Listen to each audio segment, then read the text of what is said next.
சென்னையில் அனைத்து பை உற்பத்தியாளர்கள் வர்த்தகர்கள் சங்கம் சார்பில் விழிப்புணர்வு ஆலோசனைக் கூட்டம் நடைபெற்றது. சென்னை பாரிமுனை பகுதியில் உள்ள ராஜா அண்ணாமலை மன்றத்தில் ரெக்சின் மற்றும் அனைத்து பை உற்பத்தியாளர்கள் வர்த்தகர்கள் சங்கம் சார்பில் அரசு அதிகாரிகள் மற்றும் வியாபாரிகள் உடனான விழிப்புணர்வு ஆலோசனைக் கூட்டம் நடைபெற்றது.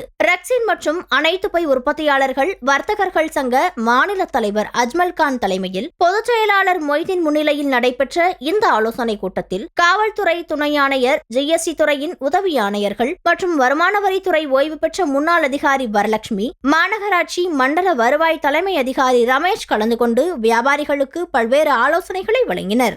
போராட்டம்லாம் பண்ணி விழிப்புணர்வு ஏற்படுறதுனால அரசு அதுக்கு நடவடிக்கை எடுத்து சம்மந்தப்பட்ட கமிஷனர்ஸு யாரெல்லாம் ரைடுக்கு வந்தாங்களோ, இந்த மாதிரி யாரெல்லாம் தவறாக பணம் கேட்டு மிரட்டினாங்களோ அவங்க எல்லாத்தையுமே ட்ரான்ஸ்ஃபர் பண்ணி அவங்களுக்கு உரிய நடவடிக்கை எடுத்துட்டாங்க. 16 பேரை நீக்கியிருக்காங்க இந்த போஸ்டிங்லேருந்து. இனிமே இந்த மாதிரி நடக்கக்கூடாது, வியாபாரிகளுக்கும் ஆஃபீஸருக்கும் ஒரு உறவுகள் இருக்கணும் அப்படின்ற அடிப்படையில் தான் நாங்கள் எங்கள் சங்கத்தின் சார்பில் இதை ஏற்பாடு பண்ணியிருக்கிறோம்.